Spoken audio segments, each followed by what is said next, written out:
to the regular meeting of the Planning Commission. I'm going to call this meeting to order. My name is Dwight Otwell, and this will be my first attempt to chair this commission. And I'd like to introduce Jessica Cochran, who is our newly elected vice chair. And real quickly, we have a new member and new leadership, so I'd like to run down the line and have all the commissioners introduce themselves real quickly, if we could, please. So, hey, I'm Dwight Otwell. I've been here 4 years so far. Jessica Cochran. I've been on the commission for 1 year, and I'm in District C. Bert Fox. I am the ETJ representative from the county. This is my 6th year. Brian O'Haver, 6th year. Tulu Lepe Omokaye, 1st year. I also live in District C. Trishana Sanchez. This is my first meeting, and I live in District D. Mark Shelburne. I have no idea what district I'm in. I'm sure I should know, but I've been on since May, which basically is very little time since we don't do anything in the summer. All right. Thank you, and welcome aboard, Trey. It's good to have you. And so I'm gonna ask for everybody's support and patience as I try to get the hang of this. I'm sure I'll make a few missteps, but we'll get through it together. For the first order of business, before we begin our other business, we provide an opportunity for the members of the public to speak upon any items that are not included on the agenda today. Is there anybody here that wishes to speak on an item not included in the agenda? All right. Seeing no hands, we'll move on to the next order of business, which is the consent agenda. The only issue we have on the consent agenda today is the approval of the minutes from the March 10th, 2026 Planning Commission meeting. Have the commissioners had an opportunity to review and ready to make a motion on the minutes? Are there any comments or corrections? Entertain a motion. Motion to approve the minutes. Got a second? This is a motion by Commissioner Fox and seconded by Vice Chair Cochran. All in favor? All opposed? And that passes unanimously.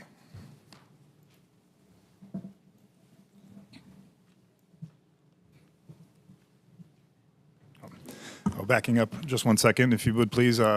Commissioner Brian Burnett has been in touch, and he is unavailable, and he is marked excused for today, please. And I'm still hoping to see from Commissioner Neptune, and who else is on the list that we're not seeing today? Commissioner Burnett is the only one that I've heard for that is not going to be here today. So we'll keep an eye out for the rest. Okay, we have a pretty average agenda today. We should be able to make through it. We have 2 old business items and 2 new business items. And so to jump right into it, starting with old business, we are going to bring up case Z1525, Randley Farm at the intersection of Auburn, Knightdale Road, and Battle Bridge Road. We're going to now open the public hearing. For each item, the staff will make a short presentation, and the applicant and those in favor will have 10 minutes to speak. After that, the opposition will have 10 minutes, and following the public comment, commissioners will have the opportunity to ask questions to staff, the applicant, and the public, and then we'll move on after that. So I'm going to turn it over to staff for a staff presentation, please. Commissioner Otwell, this case was heard at your last hearing, so really you'll just be receiving an update from staff today, and then if you have additional questions for the applicant, you can ask those. And Bynum, I'm not sure if there was any time left for the opposition on this one. Okay. Okay. We do have 2 minutes and 8 seconds remaining for those in support and 8 remaining for those in opposition. And did we keep the public hearing open at the end of the last one? The public hearing is still open on this one. Thank you. Good morning, Chair Otwell, members of the Planning Commission, Matthew Burns with Planning and Development. As a reminder, this is a request to rezone a 24-acre portion of 7800 Battle Bridge Road, and the request has been revised since your last meeting to reduce the requested height and to update the conditions. And your deadline for action is May 9th. So zoning in this area is predominantly residential. The site is a piece of Raleigh city limits that's surrounded for the most part by unincorporated Wake County. Here's a view of the site showing some nearby uses, including agricultural and forestry uses, as well as rural residential uses. And some views of the site along Auburn-Knightdale Road and Battle Bridge Road. So the zoning conditions have been revised since our last meeting. The use mixes in condition number 1 were updated to remove retail use mixes because the applicant added a second condition, which I'll go over on the next slide, which prohibits various uses. They also added some clarifying language in order to avoid some conflicts with the UDO once it comes to site plan. So the new condition that was added prohibits various higher impact public and institutional, commercial uses, including retail, as well as some industrial uses. And the condition, which would exempt the property from the block perimeter requirements of the UDO, remains unchanged. And this is just a reminder that the Randley Farm consists of 2 parcels, which are jointly owned by the City of Raleigh and Wake County. The northern tract at 3221 Auburn-Knightdale is to be exclusively used by the City of Raleigh, whereas the southern tract, the portion of which is subject to this rezoning, is for exclusive use by Wake County.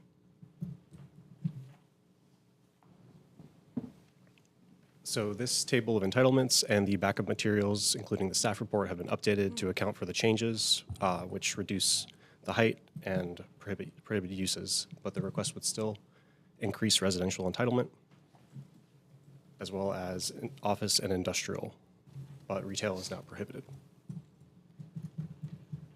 So the request is inconsistent with the site's 4 future land use map designations. It is consistent overall with the urban form guidance and consistent overall with the comprehensive plan. Consistent policies include those which support the development of large sites, nodal development, commercial development, and higher impact uses,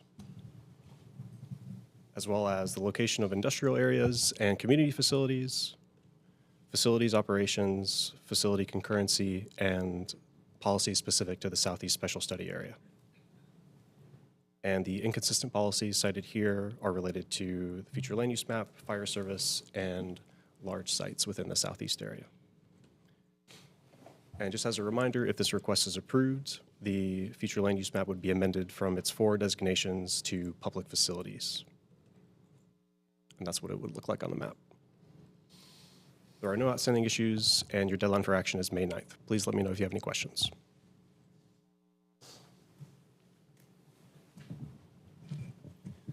Thank you for that presentation. At this time, I'd like to invite the applicant and those in favor to use the remainder of their 8 minutes speaking time.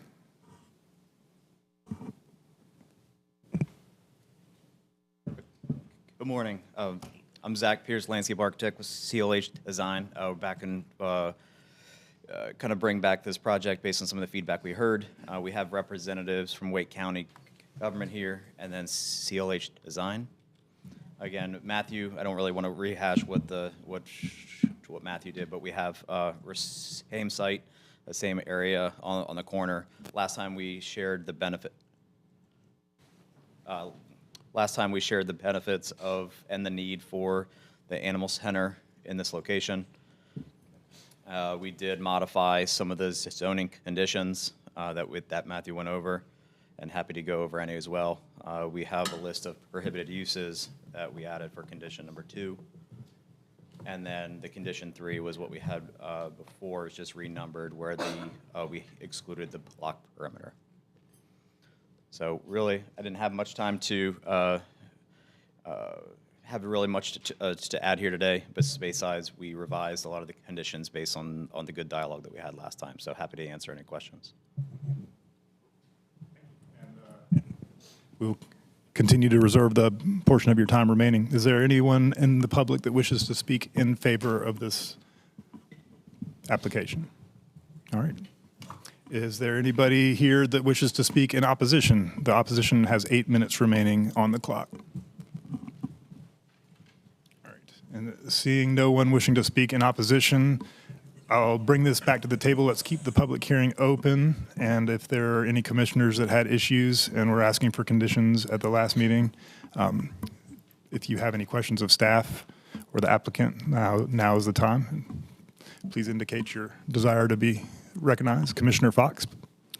I just wanted to add, I appreciated the clarifying language that was included in the zoning conditions, and I'm ready to make a motion at the appropriate time. Commissioner Omakaye. Just confirming that this was the site that was, they were only going to use 2 stories, but they asked for 5, and they're making an amendment to only ask for 2. It's going down to it's now gone down to 3 because it's either that's the lowest. Yeah, previously the request was for IX5, and now they're asking for IX3, so a maximum of 3 stories. Okay.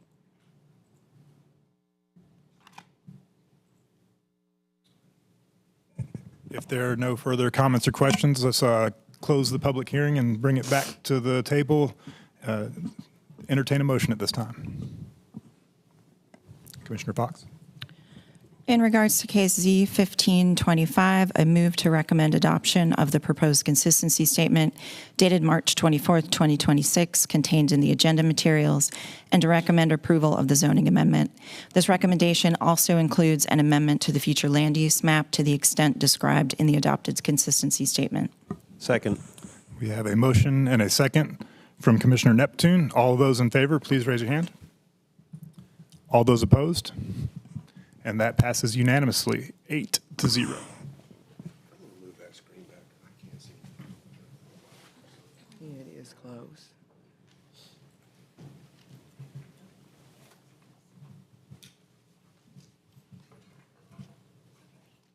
Thank you. Thank you to the applicant and their team. Move on to the next case. Next up is rezoning application, still in old business, Z3925, 319 Heck Street at the intersection of Heck Street and Oakwood Avenue. I believe that we have 3 minutes and 5 seconds remaining for those in support and 1 minute and 14 for those opposed. But first, we will continue with an update from staff. Good morning, Mitra Sheshbaradaran, presenting on Z3925. This is a request to rezone just over half an acre located at 319 Heck Street from R10 with the New Bern-Edenton NCOD to RX4 with conditions. And then since your last meeting, the applicant has submitted revised conditions. Another look at the site and where it sits. It's bordered by Idlewild Avenue, Heck Street, and then and also Oakwood Avenue, and is across the street from Oakwood Cemetery. It's within walking distance of St. Augustine's University as well. And then a look at the site again, and it's where it sits within the NCOD it's within. The NCOD is bordered by the Oakwood Historic District to the west, and then also the Transit Overlay District, or the TOD, to the east, which is mapped with the future New Bern BRT. Since your last meeting, the applicant has revised conditions. The first is prohibiting all retail sales in that first condition. And then the second revision is adding the third condition, which requires the property owner to install a commemorative plaque on the property citing the property's location within the Idlewild neighborhood, and as well as the historic significance of the Idlewild neighborhood. And the plaque will be installed on any new residential building prior to the issuance of the first certificate of occupancy. Here's a look at the change in entitlement. No difference in units here, but with the prohibition of retail sales from the first condition, that's removed here. But office could still be a limited use. Overall, the request is still consistent with the future land use map. It's still consistent with the urban form map and also the comprehensive plan overall. A number of consistent policies here that speak to compact development, capitalizing on transit access, as well as providing additional housing options and variety near future BRT routes. 2 inconsistent policies remain. These are related to fire service response time standards. No outstanding issues remain, and then your deadline for action is May 9th. All All right. Thank you for that presentation. The public hearing remains opened, and I believe we have 3 minutes left for those in support. Would the applicant like to use the 3 minutes to give us an update on the conditions in the case?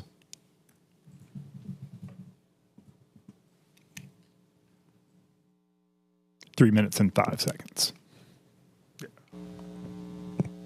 Thank you. Good morning. Molly Stewart, Morningstar Law Group, here on behalf of the applicant.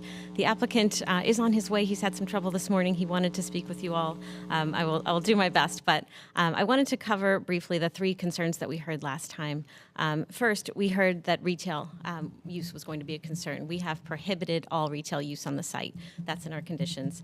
We've also heard about the importance of the name Idlewild. That has also been addressed by a new condition requiring a plaque to be on the site, and I have more to say about that if there's time left. And then finally, we heard a concern about removal of the NCOD itself in the name of preservation, right, to keep things together, because that is the quicker topic. I'm actually going to start there today.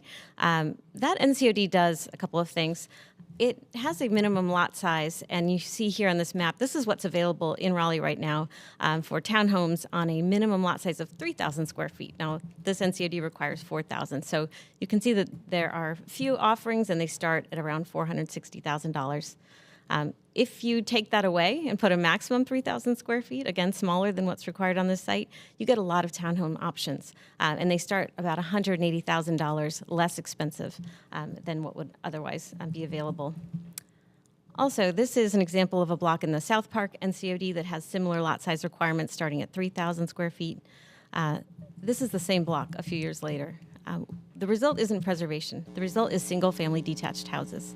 That is what that lot size results in. Again, this is the same block pair as well. You can see the telephone poles are the same. That is what the result is there. So I wanted to go back and talk about that name Idlewild.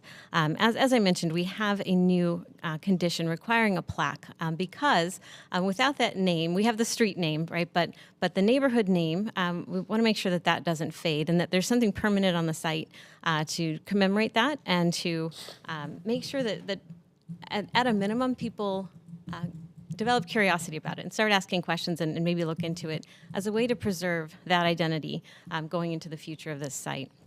And as you see, that name started very early in the history of the area here. So immediately after, actually, let's go back to here. Immediately after the Civil War, we had formerly enslaved people who moved to this area, and between Oakwood and Edenton and filling that area between Linden and Tarboro as well.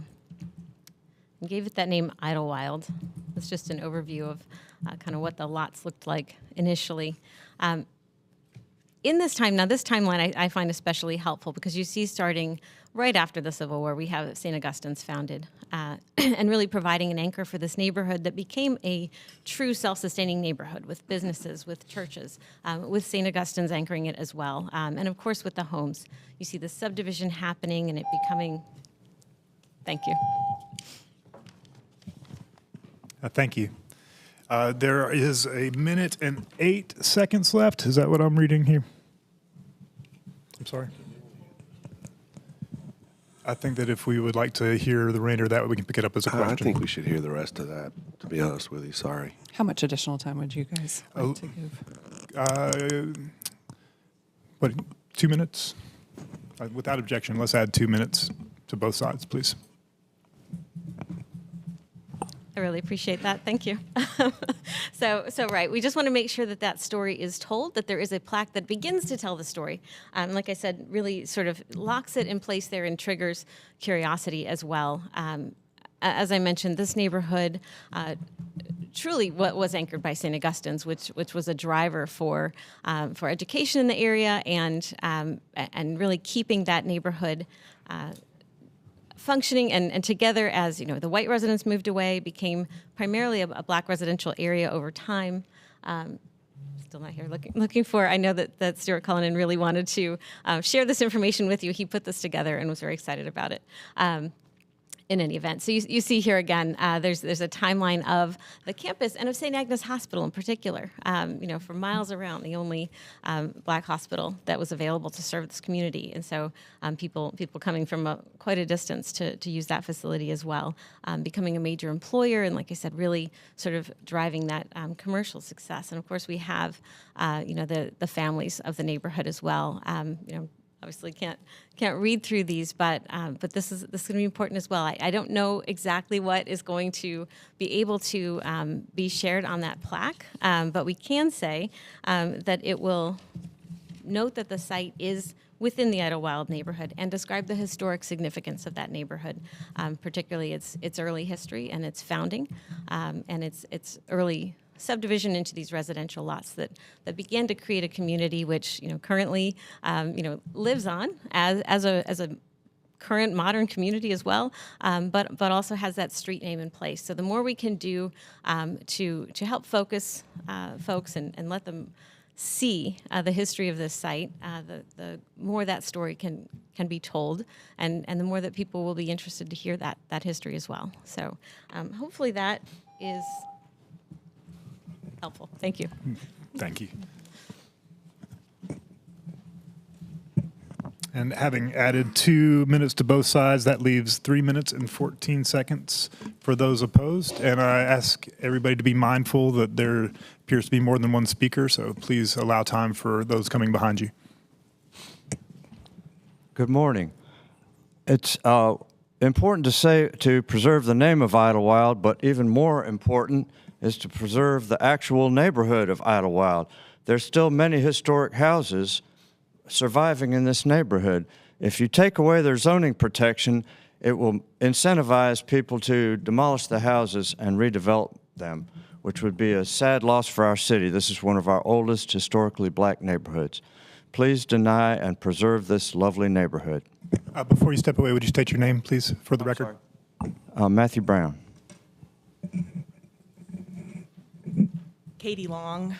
Take note of the diversity of race, gender, and generation here united in opposing this request. We asked council questions to ensure the basics were handled in consideration of and in collaboration with neighbors feeling the daily impacts, big building versus townhomes planned, number of units, parking, trash, all undecided at this stage. So where is our protection? And what if it was sold? No to a carte blanche zoning change at this time. Chris Crew, 306 Elm Street. We profess to support government of the people, by the people, and for the people. For profit does not appear in that statement. Honor the people, honor the plan. Do not dispose of this NCOD for financial gain. Thank you. My name is Octavia Rainey. I am opposed to. My name is Octavia Rainey. I am opposed to the plan. I will congratulate Stewart for taking my advice on the honoring of Idlewild, but yet and still, it still remains. I am still opposed to the rezoning of Idlewild. And I would like to say to this planning committee, George Chapman, the former planning director, he came in with the NCOD on Edenton Street, Newman Avenue, all the way back to Idlewild. I worked with George Chapman on that NCOD, and he said it was for our protection for the future. Now, we are here at the future, and we want that to still be honored because it is our protection. He said, Octavia, this neighborhood is going to change, but we've got to have the built-in protection for your neighborhood, for it to sustain itself, for it to carry on the name of Idlewild. So I'm asking you to say no to this rezoning request. Thank you, everyone, for your comments. Looks like we have 18 seconds left. We'll keep that on the clock, and we're going to keep the public hearing open, but bring it back to the table and see if the commission has questions for staff, the applicant, or any of the speakers. Commissioner Omakai. My question is, and I thought I heard them say that they were willing to, or maybe they were just showing us different options with the NCOD. Is that the major part of the opposition for this project, is not removing the NCOD over the project because you don't want that to set a precedence that then changes the community? Is that accurate?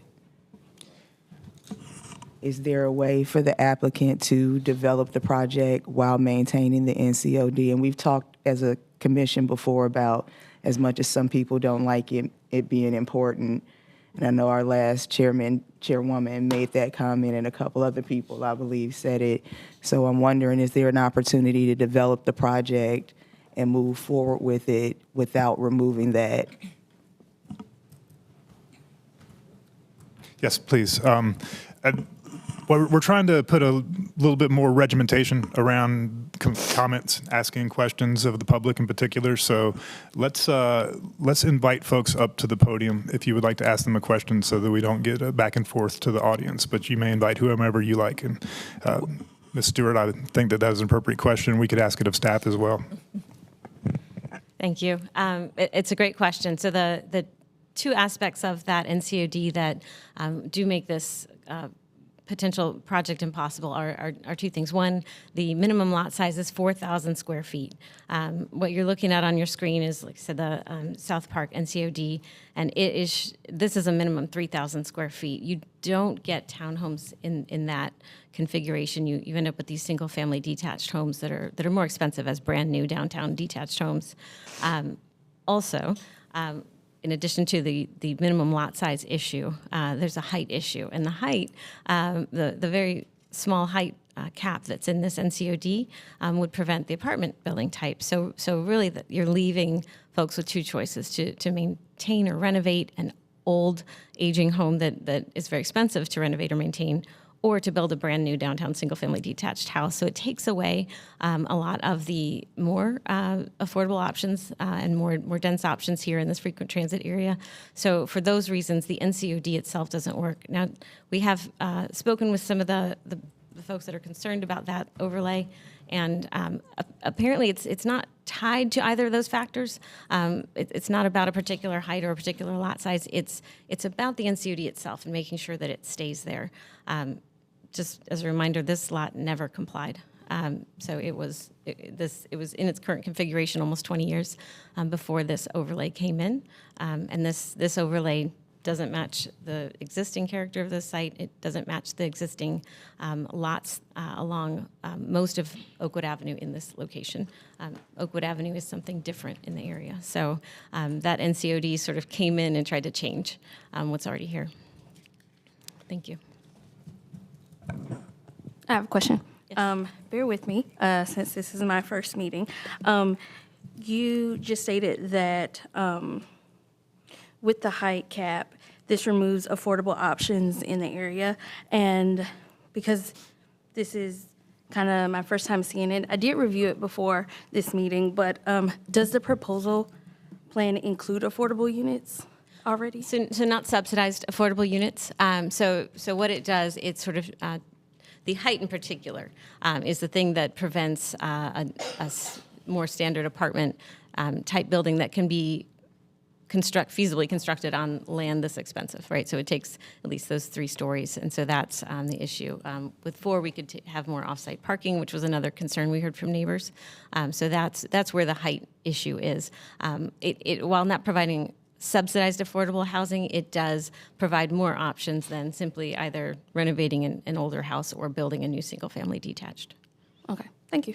Sure. Thank you. Thank you, Commissioner Sanchez. And Commissioner Omakai, you have a follow-up question? Yeah. I guess one of my concerns, can you go back to the slide that showed like the pricing for the single-family home? Those were townhomes. So this is the slide showing townhomes available on lots that are at least 4,000 square feet, which is what the requirement is. And these are the cheapest options. The only ones that I found were in this kind of format, the duplex format, where you only have end units. So they're larger, they're more expensive. And then this slide shows if you change that lot size to no minimum up to 3,000 square feet, now you start to see more standard townhome options at a much lower price point. I'm sorry, I keep asking Please, questions. as long as you're asking questions, we'll have discussion and comments after we close the public hearing. Okay. So also, is there an opportunity, and I guess this is the commission or staff or whoever, is there an opportunity, if this lot is the only lot that's being questioned to be removed from the NCOD, is there an opportunity for that just to be the case for this lot? Or is there, and maybe this is also the people who are in opposition, is the concern the loss of the lot itself, even though the rest of the area around it is still covered by it? The concern is what could happen.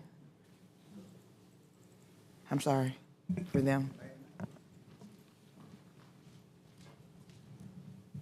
Chris Crew, 306 Elm Street. I'm a member of the Society for the Preservation of Historic Oakwood and also an organization called Preservation Raleigh. And the preservation concern is this. We have very minimal protections on our historic and cultural resources. One of these is the Historic Overlay District. One of these is the NCOD. And these were all established with considerable public input. A very robust process led us to these overlay districts, and nibbling these lots away one lot at a time at the edges of these will eventually unravel the whole system. And so if we lose one, we lose another one, we lose another one, and soon we look like Charlotte or Atlanta. So that's the position.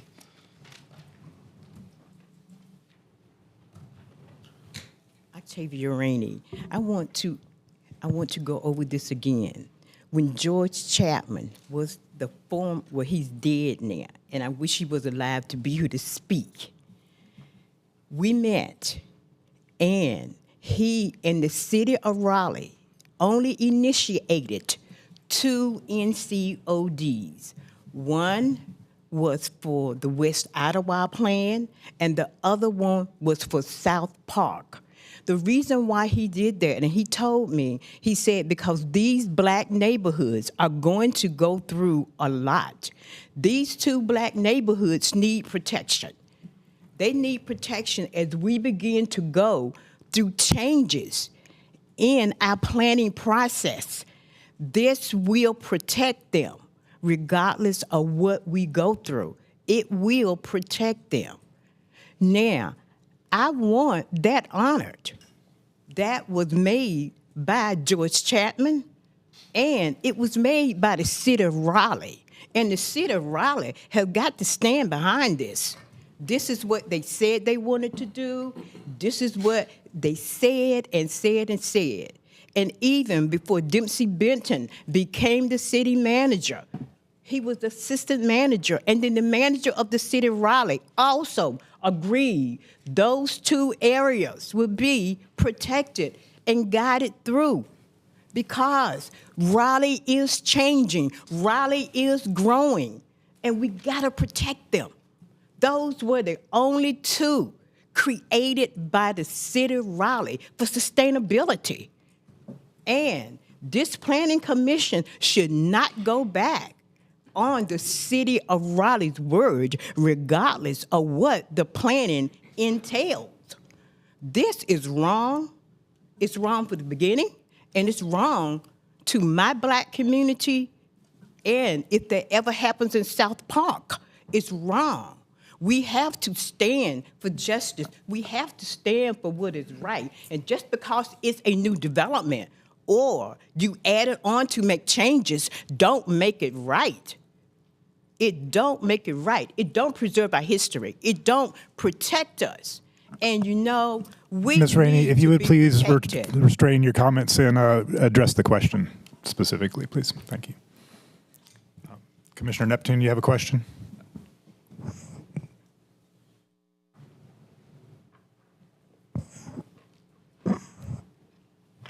That was a quick one. Any more questions for staff or the applicant or the speakers? Commissioner O'Haver? Yeah, I have a question for staff. My main concern was about the side yard setbacks. I know we'd had some conversation about what was required. Can you remind me what those requirements are? Because I don't see anything in the presentation. Yeah. Just give me a second. I'll unhide one of the slides because it's located there.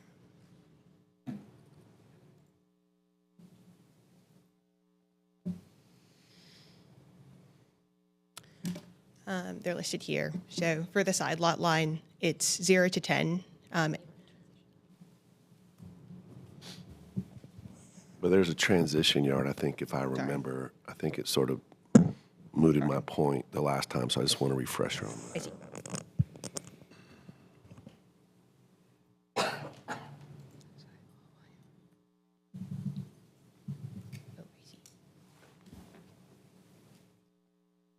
Sorry, 1 second.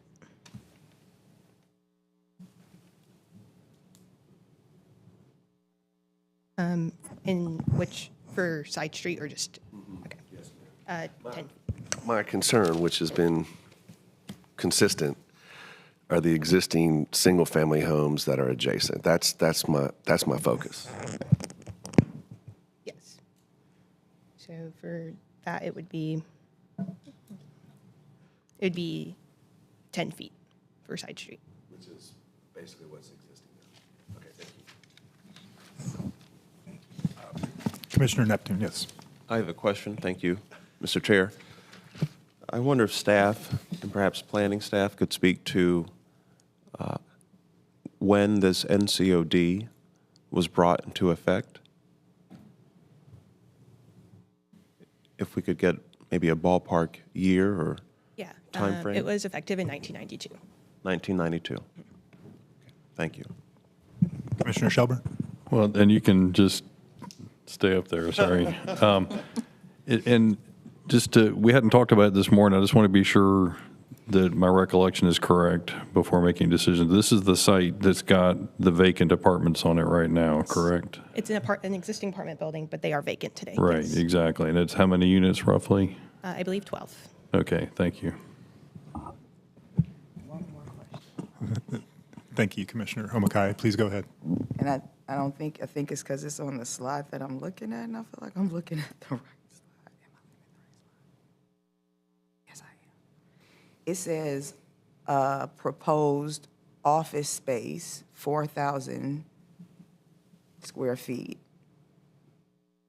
Is this still being asked to be mixed use, commercial and it's just not gonna have retail, but it'll be residential and office space? Is that what we're proposing now?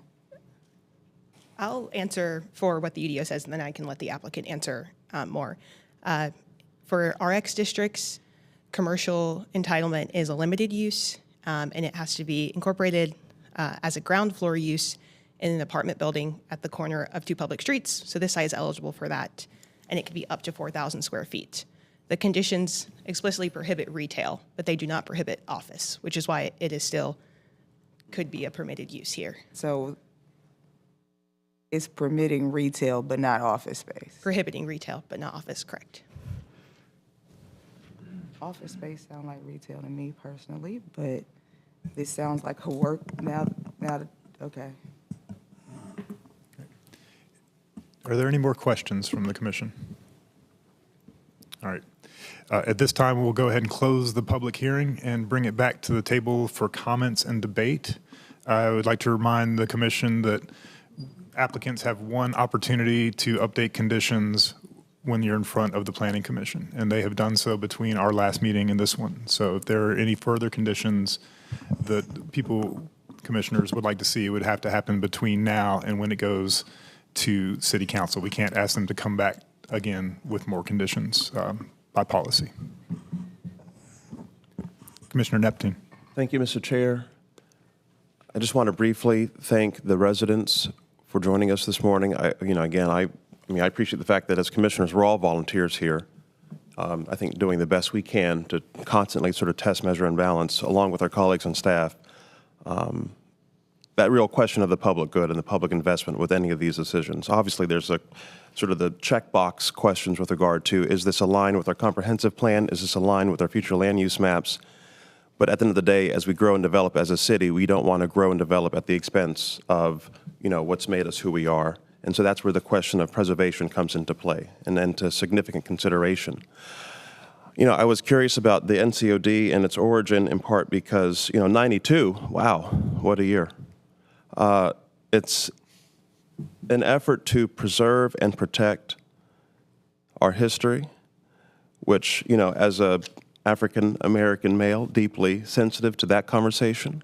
And so I especially appreciate Ms. Rainey being here with us to acknowledge, the fullness of that history. But I also want to express my appreciation for, I think, Ms. Stewart and the applicant and a willingness to commemorate and to celebrate our history as we continue to grow and develop.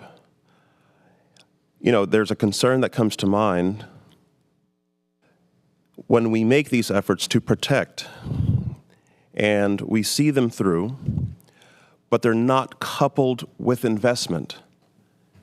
That protection without investment, I've just been a witness to it over the decades.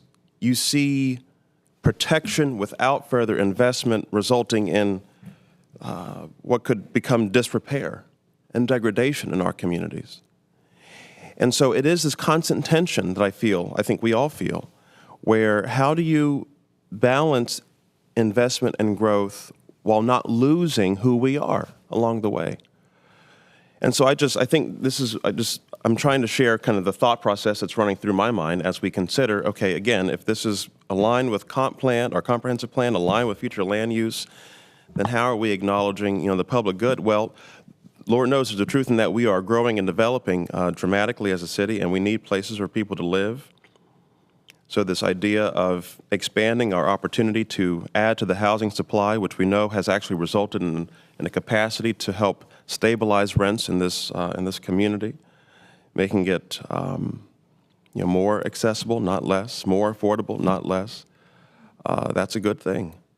And at the same time, we have an applicant who, again, has expressed a willingness to engage with this community, to acknowledge the concerns with regard to retail uses, and has also followed through with an opportunity to commemorate and celebrate the history of this neighborhood. So I just want to express my appreciation for all of that. Thank you. Thank you, Commissioner Neptune. Are there additional comments? Commissioner Omakai? And this might become a soapbox, but I will make it short if I can possibly can. I piggyback on what Commissioner Neptune is saying about the fact that things are put in place because sometimes people then understand that it becomes a slippery slope in the future, and that while growth and change is good, it's not good at the expense of, to me, legacy residents and historical context of a community.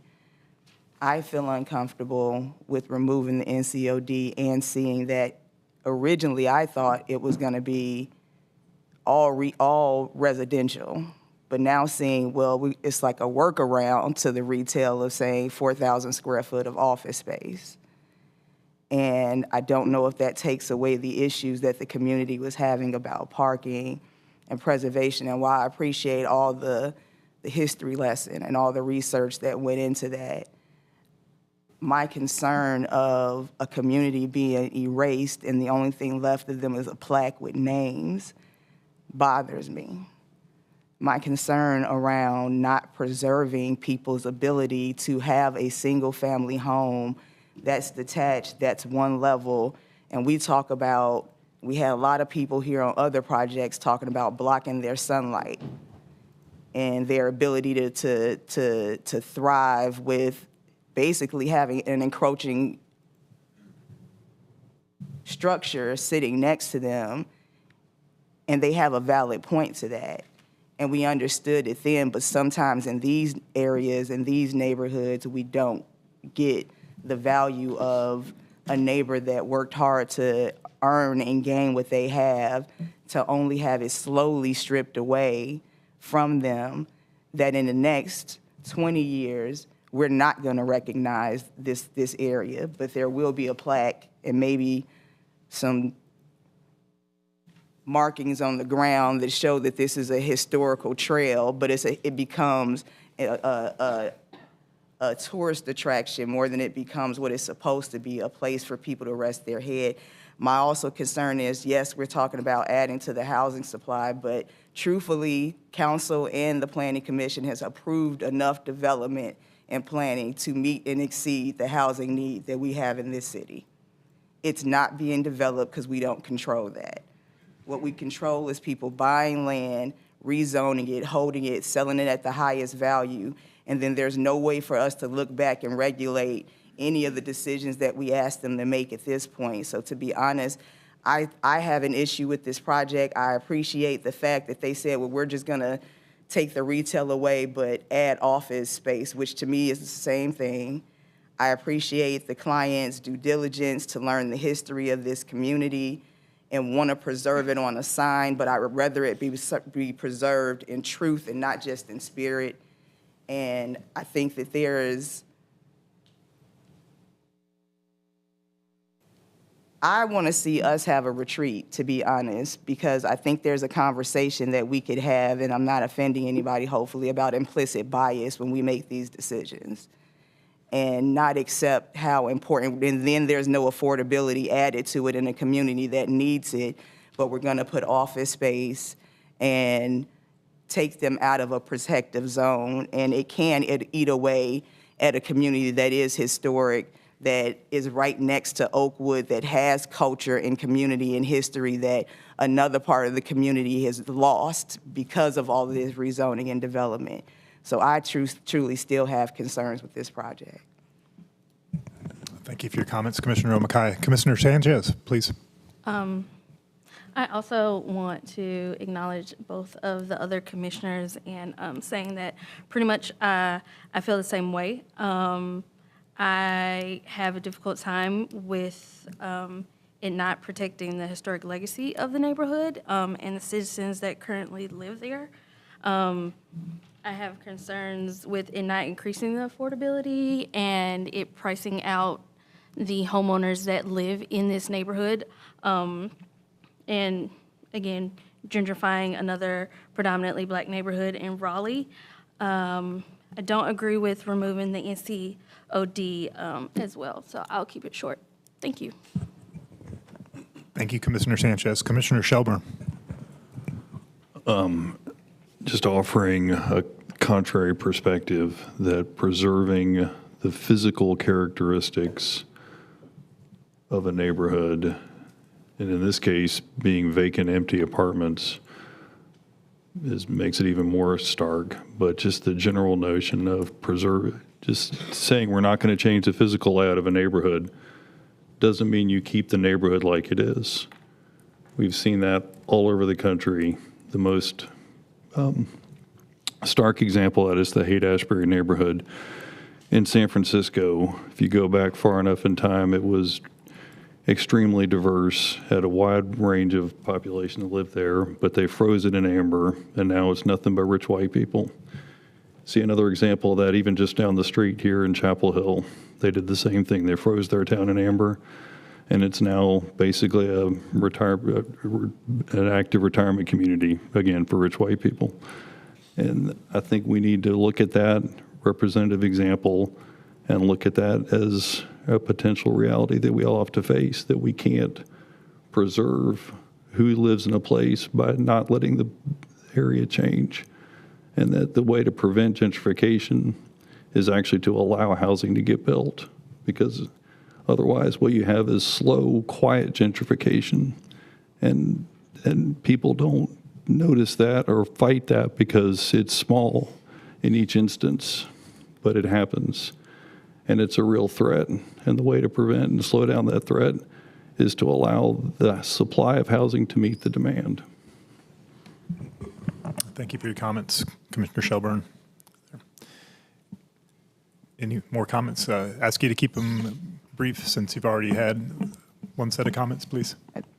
I'll try my best. Thank you.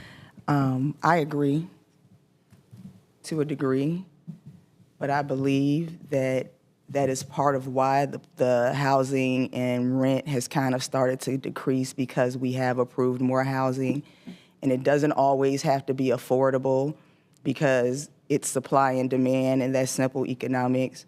But I think when you have a community that historically is naturally affordable, and we remove that because we're not adding more affordability, that is what preempts and pushes gentrification, not just not allowing people to move into a community, because what we're not seeing is a lot of this around the city.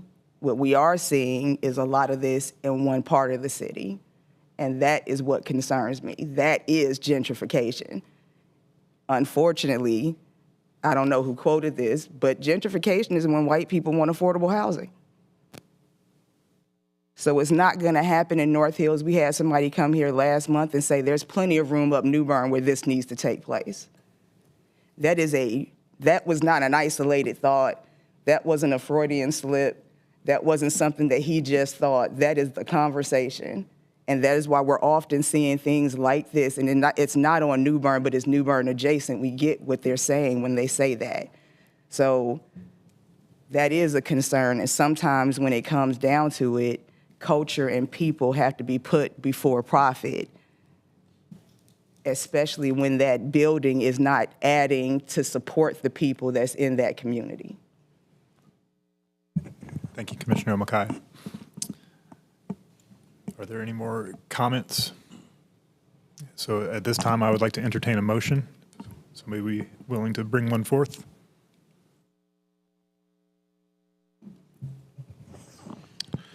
I'll make a motion. And again, I appreciate all the comments and thoughts. I think we've talked about this quite a bit. I have a lot of thoughts about this, but I'm ready to recommend approval. So I'd like to make a motion to recommend adoption of the proposed consistency statement dated March 24th, 2026, contained in the agenda materials to recommend approval of zoning case Z3925. Second. We have a motion from Commissioner O'Haver and a second from Commissioner Neptune. All those in favor? All those opposed? The motion passes 6-2. Commissioner Sanchez and Commissioner Omakai, would you like to make a statement to include in the public record when they read the packet, when they deliver the package to council? I think you were very eloquent with your statement, and it's part of the public record already. All right, thank you very much. That concludes this case and concludes our old business section of the agenda.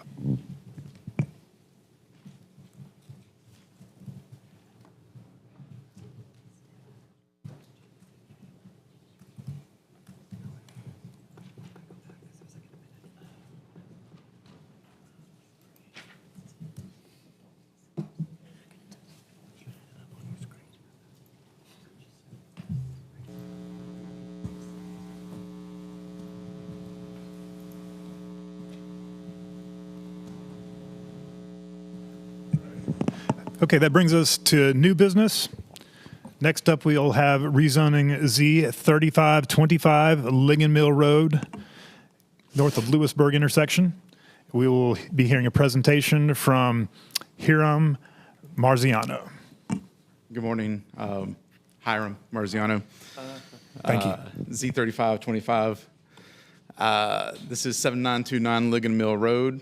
This is a request to rezone 59.21 acres from Wake County zoning of residential 30 to our zoning residential 6 conditional use. Deadline for action is May 23rd. Just want to point out that this property is outside the ETJ and outside the corporate limits, obviously then. The properties to the north are annexed, and so this would be contiguous to the north, to the west, and also across Ligon Mill to the east. There's an associated annexation case with this that would go to the council if this moves forward.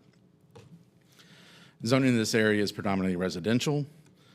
As you can see here, it's got several subdivisions to the east, west across the Neuse River, some low-scale development from Lewisburg Road north there. This is against the Neuse River, so on the western portion of the property, there's roughly 12, give or take, acres of flood zone, including floodway. They do have conditions that mitigate, and our own UDO prohibits development there, and they're aware. Just some quick sites here. The property has a structure on it currently there towards the front of the property next to that pond on the south. Several conditions proposed by the applicant. I'll run through these. The first condition is limitation on number of residential units to 180. Requirements for open space designation of 30%. Net site area to be undisturbed at 20%. $20,000 contribution to the city fire department. Requirement and regulations for recreation areas and what qualifies as amenities within those areas. Prohibiting the apartment building type. Identifying location and type of protective yards for the adjacent properties, establishing easement requirements within the Greenway corridor, which would be the majority of that flood zone, I believe all of the flood zone. Specifics on silt fencing for increased erosion control protection during development, increased stormwater discharge regulations, and native and adaptive plant species at 75% of what's planted on the property to be native to our region. Again, this is currently Wake County zoning residential 30, which is a low to moderate density area for mostly single and some attached structures. Also includes manufactured housing. Just a comparison between what detached for Wake County's R30 would be compared to our R6. This is a fringe area of the jurisdiction, so we're looking at a low walk score, low transit, low bike, average transportation, and low proximity to jobs. You can see here that the closest route that Go Raleigh has is about 2 miles away, so definitely not a walkable, not a transit-oriented situation. Overall, though, it does add to the housing supply, permits a variety of houses, smaller units than typically allowed in the city. Some demographic area here. Area residents are less likely to be racial minorities, less likely to be low income, and it's actually had an average change in the rent. I suspect largely due to the fact that it's not as developed, so the numbers there aren't as comprehensive. As you can see, I don't have anything prior to 2020. This is consistent with the future land use map. R6 is a zone typically found in low-scale residential. There is no urban form designation. I believe it is consistent with the comprehensive plan, consistent with the future land use map. Some of those consistent policies are here. We have our typical adding to the housing, but we also have open space preservation and some natural resource protection as well. Inconsistent policies would be the zoning infrastructure impacts and response time standards, largely due to the lack of fire service availability. And the response times, I believe that's part of the condition for the 20,000 is to help support an increase in that in the future. Deadline for action is May 23rd. Here's some upcoming dates for you, and that's what I've got for you. Thank you, Mr. Marziano. Hiram. And in case it wasn't apparent, when I asked staff to open the presentation, that opened the public hearing for this case. And we now have 10 minutes for the applicant and those in favor.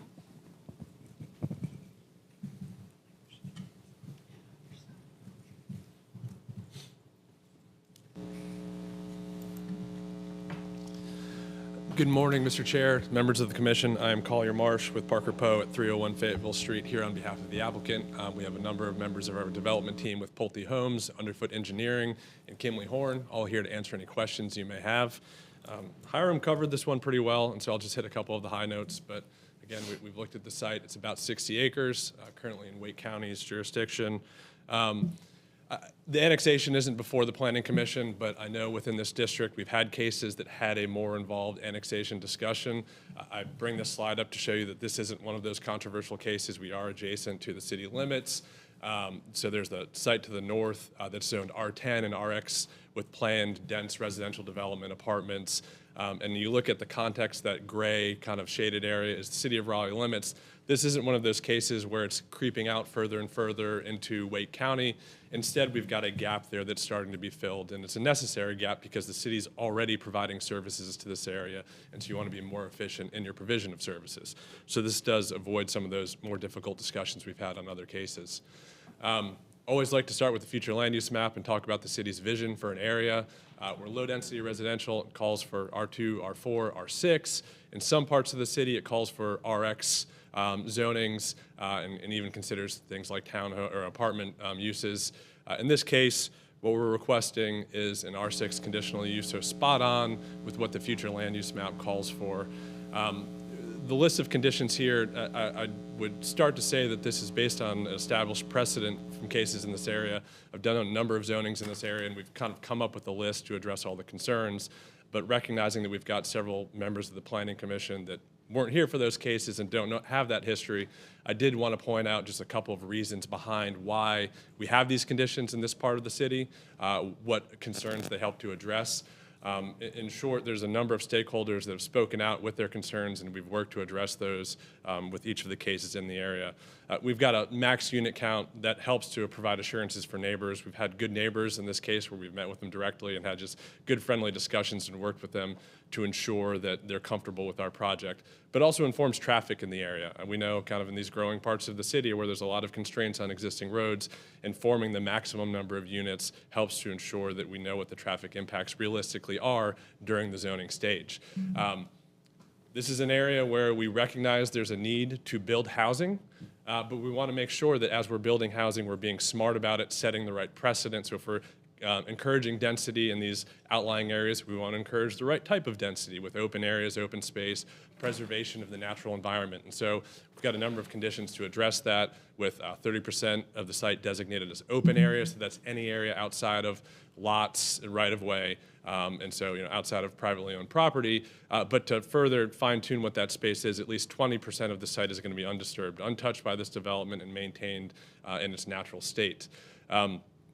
The extension of services is always a question. Fire services came up as one of the two inconsistent policies, and the cases in this area have made contributions to City of Raleigh Fire to support future fire stations and future fire needs in the area. And there's a good pot of money growing, and our contribution matches what other projects have done in this area on a per unit basis.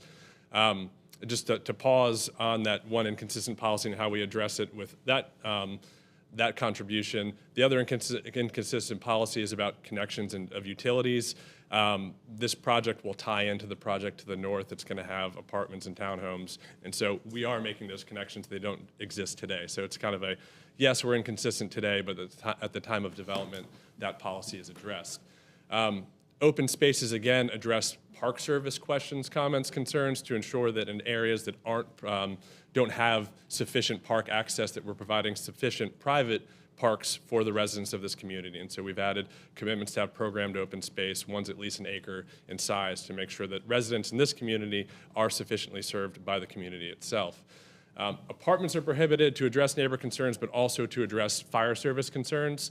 Apartments require different apparatus to service them, and so ensuring that we're not providing apartments in this point in time helps to plan for the future. And then continuing on with neighbor-friendly conditions, we work directly with our neighbors to ensure there are adequate buffers, and those are kind of custom based on their preferences and what they asked us to do, and we said yes to those. Greenway easement, the full width of the floodplain on the western side of the property, again, to address environmental concerns, but also to ensure future park service. There's a planned greenway on the western side of the site with connections planned to the north, and so we've got about 12.5 acres that will be dedicated as part of that easement area.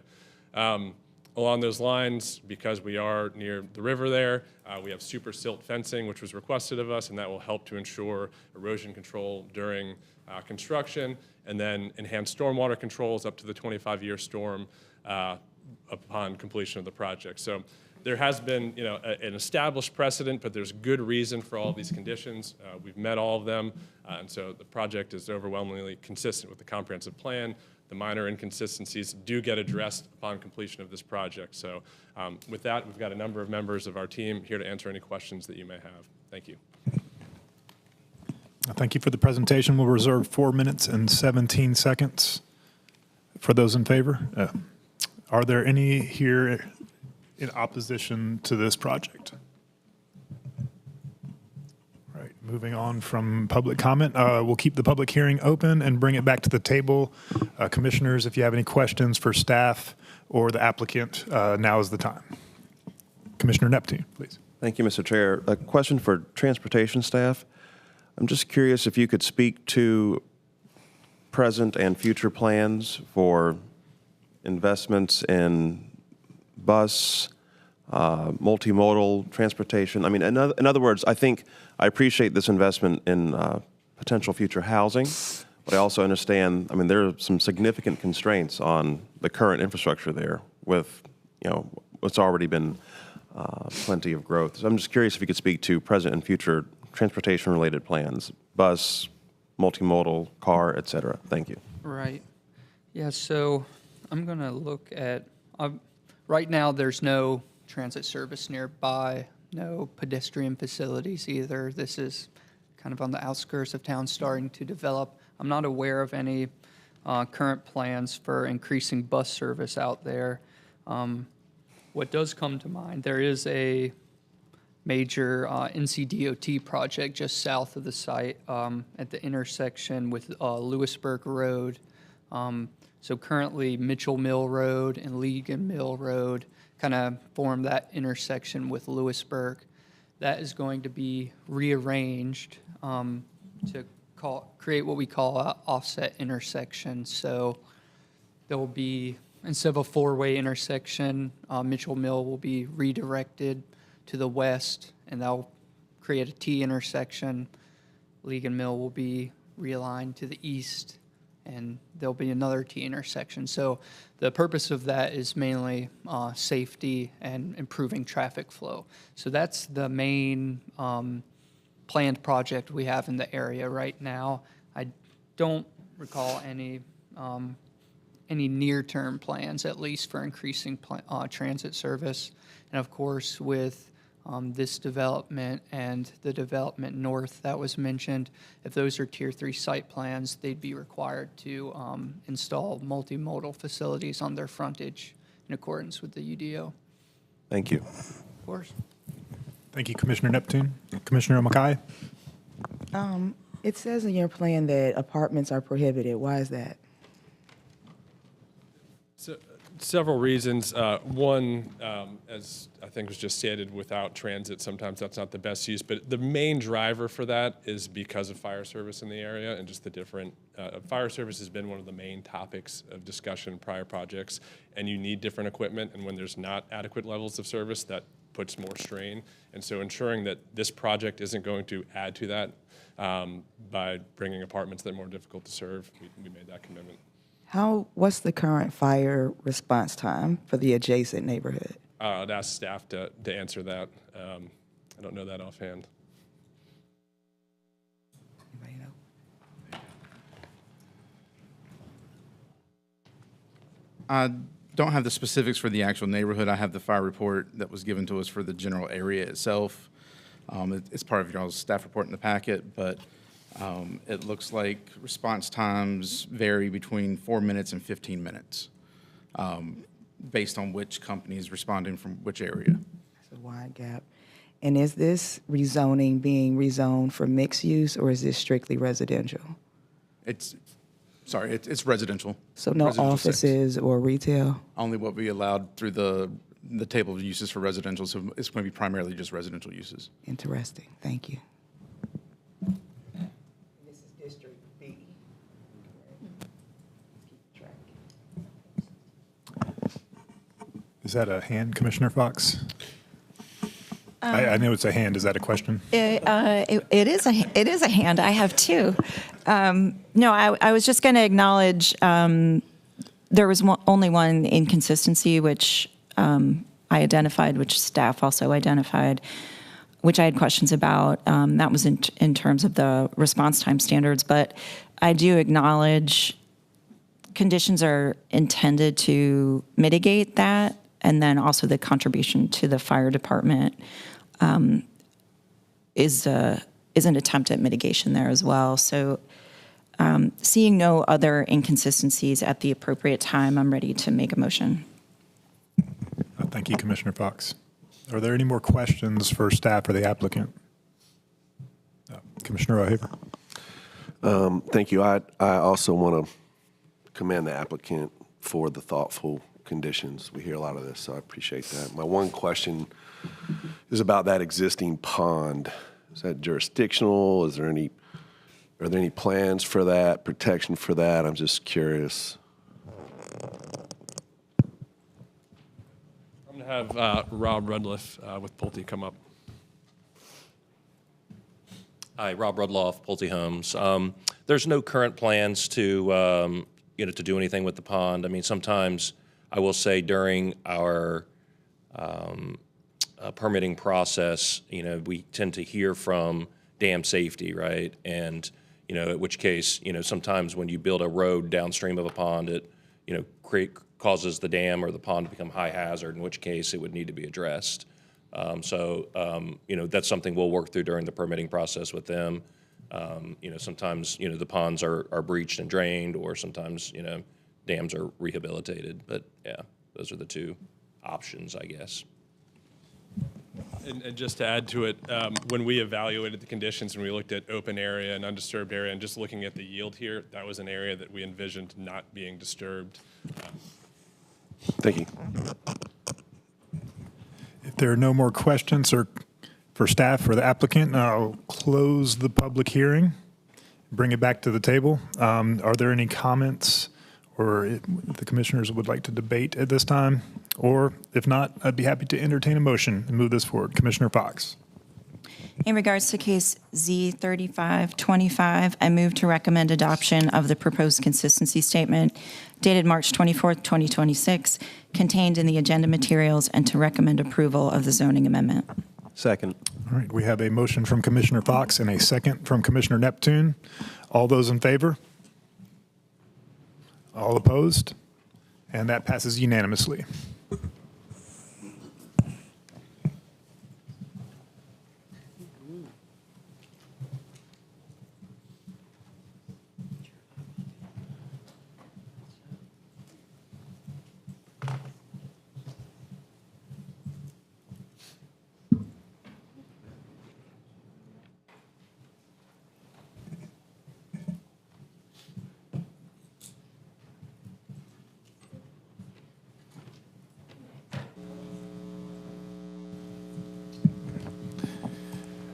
This brings us to our last rezoning application on the agenda for today, Z5325, 5601 Six Forks Road, right near the intersection with Millbrook Road. And we will be hearing a presentation from Matthew Burns from the Planning Department. This opens the public hearing. Good morning, Chair Otwell, members of the Planning Commission. Matthew Burns with Planning and Development. This is a request to rezone a single parcel totaling just over 7 acres from office mixed use, 3 stories, parking limited frontage with conditions, and office mixed use, 3 stories, parking limited frontage, to neighborhood mixed use, 5 stories, urban limited frontage with conditions. And your deadline for action is May 23rd. As you mentioned, the site is about 500 feet north of the intersection of Millbrook and Six Forks. Nearby uses are predominantly office and institutional, with some commercial at the intersection, and residential further east and west of the site. The site is fairly close to Sanderson High and Optimist Park to the northwest, and abuts the lofts at North Hills apartments to the west. The rezoning site features several existing structures which formerly served as the state of North Carolina's offices for Women and Children's Health and the NC Department of Health and Human Services campus. According to the applicant, these offices have been vacated as of January of this year. Here are some views of the site along Six Forks Road and Loft Lane.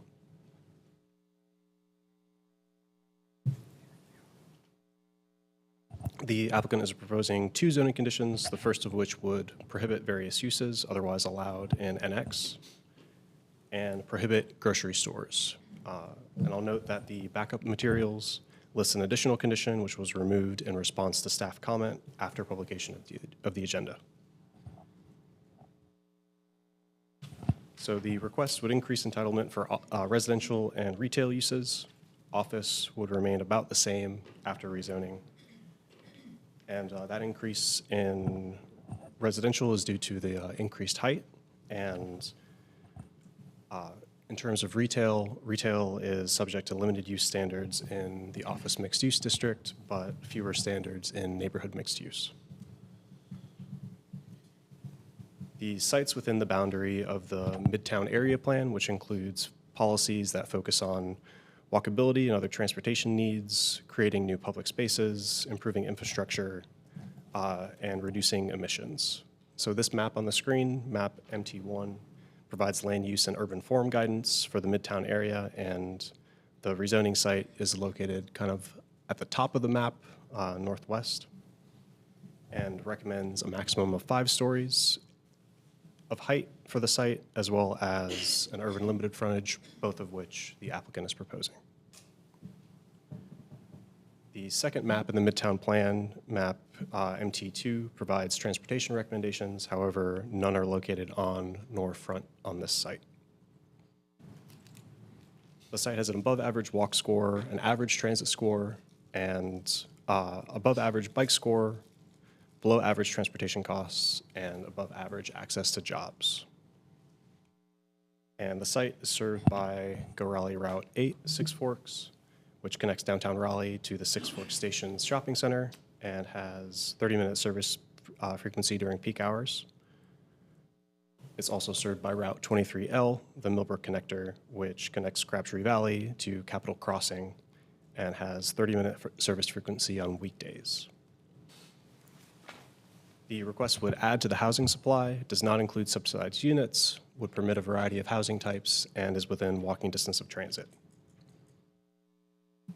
Area residents are less likely to be minorities compared to the city average, less likely to be low income, and the cost of rent has increased 75% since 2016 and 40% since 2019 compared to the citywide averages.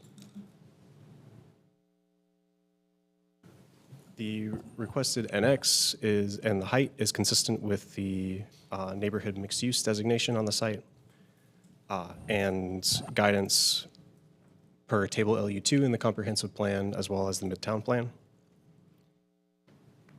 And the requested urban limited frontage is consistent with the urban form guidance of the Midtown Plan and broadly the comprehensive plan.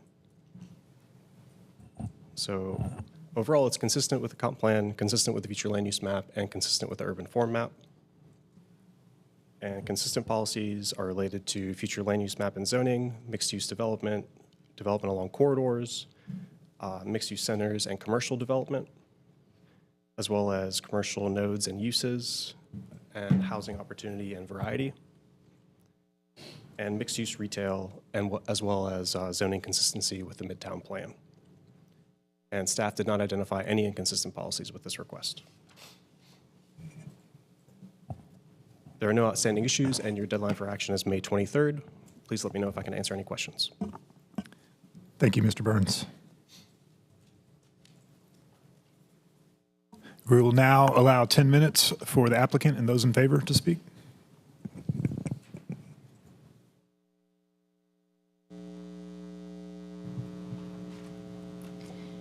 Good morning, Chair Otwell and members of the Commission. I'm Jamie Schwadler with Parker Poe. I'm here on behalf of the applicant, the Six Forks office owner, and joined by Kevin Troutman with Six Forks office, as well as Bob Zumwalt and Travis Fluitt, both with Kimley Horn, and my own colleague, Walker Abbott. We brought a very straightforward request for your first meeting as chair from a comprehensive plan overview, but an exciting opportunity for the city because it's one of few office opportunities that can convert into a new housing opportunity when the useful life of that office has now passed. And so I'll go over what some of those comprehensive plan policies show and show you what that office looks like today. So this area is, of course, along Six Forks Road, a major transportation and transit thoroughfare where you want to put housing and people. But when these offices were built, several decades ago, they were kind of dated office that kind of grew over time and have now become vacant. Our last tenants left earlier this year. And because of that aging, just not a lot of prospects for office to be able to compete with the other more new kind of mixed-use centers just down the areas that the city has selected for those mixed-use centers. So we'd like to take those 3 vacant office buildings from the 1982 era and convert them into more modern uses. The comprehensive plan, Matthew did a great job describing that, really looking at the future land use map of neighborhood mixed use, so wanting to attract a residential user here, but with potential mix of uses to provide some modest services.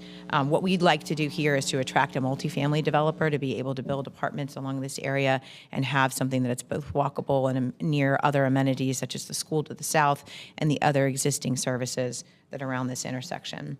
The urban form map also supports growth and adding residential units here. We are a mixed-use center and a transit emphasis corridor, just about a mile north of North Hills and its intersection with 440. So where you'd like to put additional density already served by infrastructure on that urban grid. Matthew summarized the Midtown area plan well. We are looking at a recommendation for 5-story height and urban limited frontage, and that's exactly what we've adopted here to make sure we're following that Midtown area plan. Our site is shown on the screen with the red star, and all of the recommendations from that plan are being met in our request. We did initially file the use as an NX7 urban limited or conditional use without the frontage, but hearing some of the responses from the neighbors who were concerned primarily with traffic and what that additional height might mean in terms of additional residents, we dropped that down to a 5-story cap based on our second neighborhood meeting, and they expressed interest and support for that. And then we also added that urban limited frontage. So we're asking for an X consistent with the future land use map, 5 stories, consistent with both the future land use map and the Midtown area plan, that urban limited frontage, which has not only a street-facing interface with what those bike facilities and pedestrian facilities would look like, but also pedestrian entrances and prohibition on parking between the building and the street. And then the conditions mainly focus on prohibited uses that we wouldn't seek to put in this area due to its proximity to other single-family uses to the west and the north, and then others that might otherwise produce a good bit of traffic. So we identified with Kimley Horn's help that supermarkets might generate more traffic than we'd otherwise plan on placing here, and so prohibited that use along with several of the others in condition 1 on your screen. This just shows what the streetscape and access could look like. We did have some questions about that at our neighborhood meetings. The Main Street or mixed-use streetscape would be applied with that urban limited frontage. Access will be determined by NCDOT at site plan. It's not something that we can guarantee or dictate at zoning. But because of the level of traffic on Six Forks and because we have 2 existing driveways there, we expect there to be a restriction of right in, right out, or other limited movements. And that was a concern that was raised at our neighborhood meetings, and wanted to just make sure we explained how that process works at site plan. With that, we're consistent with the future land use map, the overall comprehensive plan, and the Midtown area plan with no inconsistent policies. And we really appreciate staff's time to help us work on this case to bring it in line and consistent with the comprehensive plan. With that, we are available for questions and would appreciate your recommendation for approval. Thank you.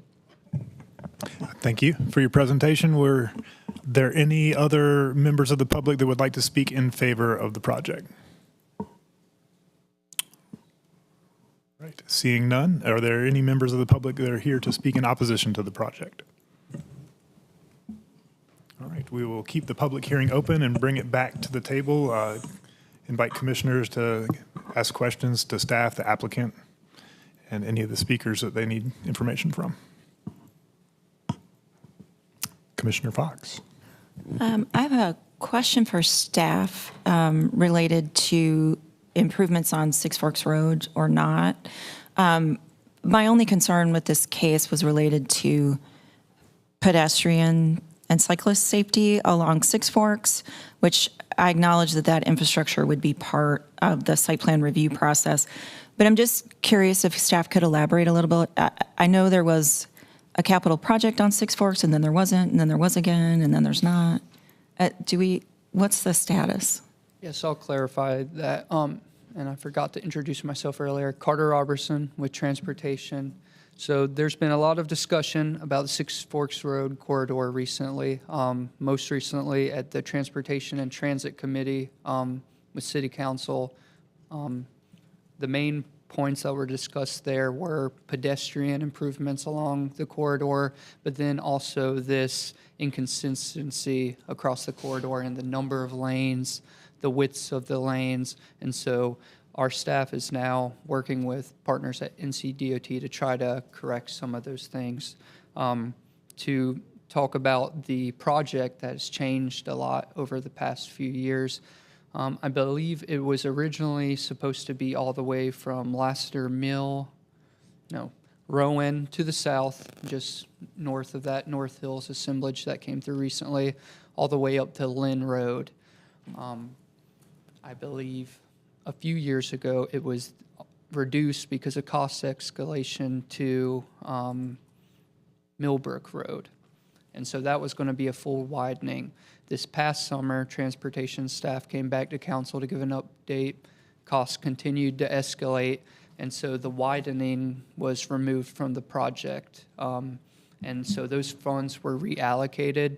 Most of them are going towards safety improvements along the corridor. So there's going to be a new signal at North Glen, a new pedestrian crossing in between Northbrook and Northwood, filling in some sidewalk gaps and making intersection improvements.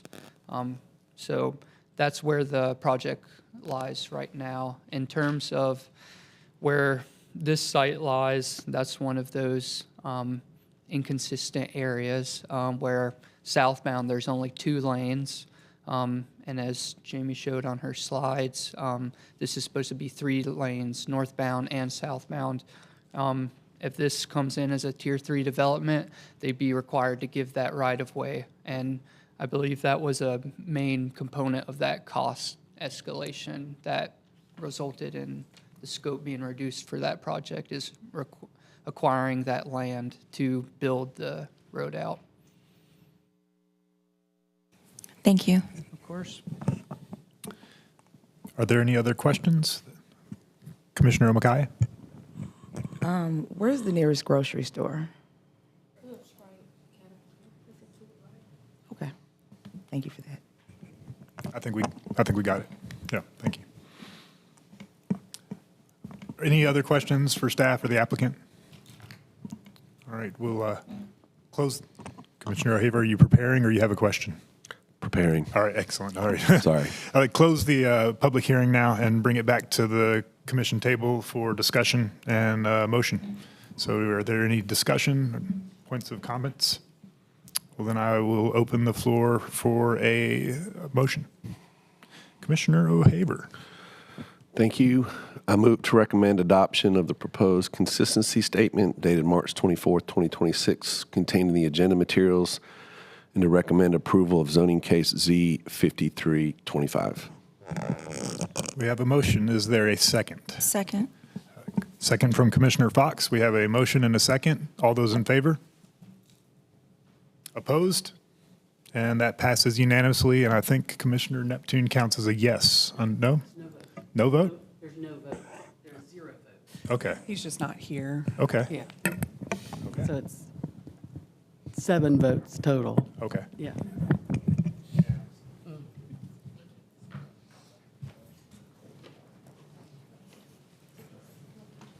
Concludes our agenda rezoning cases for the day. Thank you to all the applicants and the public for coming to speak.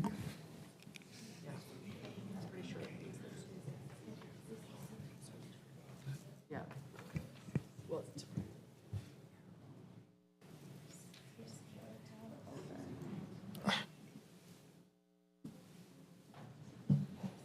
All right. Now we'll move it on along to other business, and we will start with the report from the chair. So I don't have much to report because this is my first time, so thanks for bearing with me. A couple of missteps along the way, but I think we did okay. Appreciate your support. This is Commissioner Cochran's probationary period because this was a special election held at the departure of our last chair. We, by our bylaws, will have an election of officials in June. So you get a chance to reevaluate our performance and make your opinion known at that time. I don't think there's anything else from the chair. Let's go on to the report from the members. Well, actually, I'm sorry. I back up. I do have some more to talk about. We are working on rearranging the membership for the Text Change Committee. I've asked Commissioner Neptune to chair that committee going forward, and we're still deciding on the final membership. So I'll be stepping out from my role on that committee altogether, and we'll need to fill it up. And I'm in discussion with commissioners about who would like to remain on and who wants to join the commission join the committee afterwards. So look for an update on that. But Commissioner Neptune going forward will be your point of contact for coordination and the report from the committee chair. But since he wasn't the chair at the last meeting, I will fill in and report of the Text Change Committee. The Text Change Committee met last week, and we heard a citizen-sponsored text change proposal to eliminate the minimum square foot requirement per pupil for schools. So currently, if you develop or redevelop a school, you have to have 500 square feet of lot space per student. And this is causing some problems, especially for charter schools and private schools that wish to redevelop or do significant upgrades. And so we heard questions, we heard the presentation, and we had a robust discussion, and the issue will be coming back to the committee next month. And Commissioner Neptune will pick up leading that discussion from there on out. And I will do my best to attend and make sure that we have as much continuity between the members as possible between those meetings. And that is it for my, and I looked at the report from the assistant director, and I did not see anything on the Text Change Committee, but I would assume that the issue will be coming back for the lot size. And so we should expect to have a Text Change Committee meeting next month on April 15 at 4 p.m. April 15 at 4 p.m. So mark your calendars now. Could we get a well, no, we'll have to wait to know who's going to be on the committee. But we can also say that everybody is hereby nominated a standby. And if we can't fill with our standing members, then we will be going down the list and seeing who can make it to that meeting to make sure it happens. And it would be great if the members that were there at the last Text Change Committee could be at this one as well, just because I know you all had some unanswered questions. So it would be wonderful if the same group could attend. Yes, and as a note, all commissioners are always welcome to attend the text change planning and participate in the discussion. Only the standing members or alternates actively filling a role will have an active vote. All right, that does it for me. Thank you. Thank you, Commissioner Otwell, and good job today. I want to welcome Commissioner Sanchez to the commission, and in collaboration with Commissioner Fox, mentioned that the Committee of the Whole is canceled for this week on the 26th. There are no current agenda items for April 23rd on the report that I read. Too early to cancel the April Cal So meeting. it's not Thank canceled you. yet. So on standby until we've confirmed that. Thank you. Please hold that time. I'm excited to have no report. I'm actually bummed we canceled Committee of the Whole because I was actually available, but okay. Well, I have an event for you, Commissioner O'Haver. Uh-oh. Since the commission or I should say the Committee of the Whole has been canceled, we do have an event with our colleagues from Raleigh Parks. We will be sharing an update on the Parks Bond projects from 2022's Parks Bond at the Dix Park Chapel. And I believe that'll be on Thursday, March 26th from 4:30 until 7:30. We'll have lots of, in addition to these updates, some free, interactive, family-friendly community events and activities. So I would encourage folks to show up there at Dix Chapel this Thursday, the 26th, 4:30 to 7:30, to come hear all about how our investment in our parks and our greenways has resulted in healthier and stronger communities across the city. I'd also like to welcome Commissioner Sanchez. It's so good to have you here. I think, if I'm not mistaken, you've spent a number of years with our colleagues on the Historic Development Commission for the City of Raleigh, so we're grateful to have that background, that experience, and that perspective. And I think with that, I will also acknowledge my gratitude to Commissioner and Chair Otwell for the appointment to lead our Text Change Committee. I'm grateful to have attended numerous text change committee meetings by this point under your leadership, and I feel prepared to move forward with it. So with that, I'm off the box. Thank you. I want to express my disappointment that I wasn't considered for chair for Text Change Committee, but that's okay. I do have a report out. Actually, I want to celebrate my nonprofit, Evolve Mentoring. We turned 15 last week. We've served thousands of youth in the Triangle. We have a book club that has actually helped young men learn literacy. We've done a lot of great work in this city, and we lead the My Brother's Keeper initiative for Wake County. So cheers to me and to 15 more years of serving, truly serving community. I want to thank everyone for the warm welcomings. I'm excited to be here. I just want to clarify what Nick said. I am currently also on the Historic District Commission. I still serve on that board. I just want to put that out there. And yeah, that's it. Thank you. The land use technical team for the comprehensive plan has had 3 meetings, and they've really been presentations by staff. That's been basically what's involved. There hadn't been any like votes or anything like that. I don't think that's really the point of it. But people in the room do give their thoughts in response to what's been said. And so if anyone has any questions about that, I can do my best to remember what was said. Although you may want to ask staff, because if you do have interest in that, because they actually are like taking notes and paying attention to everything, whereas I've got ADD, so I tune out every now and then. But it's been good so far. It's been productive. Oh, yes. Commissioner Cochran, please. Vice Chair Cochran. Thanks.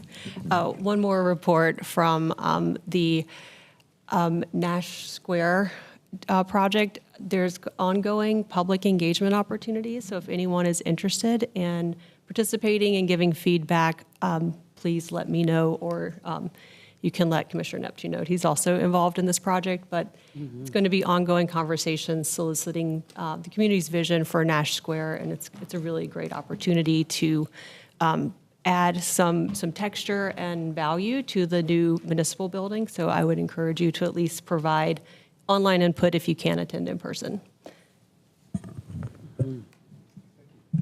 And with that, we move on to report from the Assistant Director.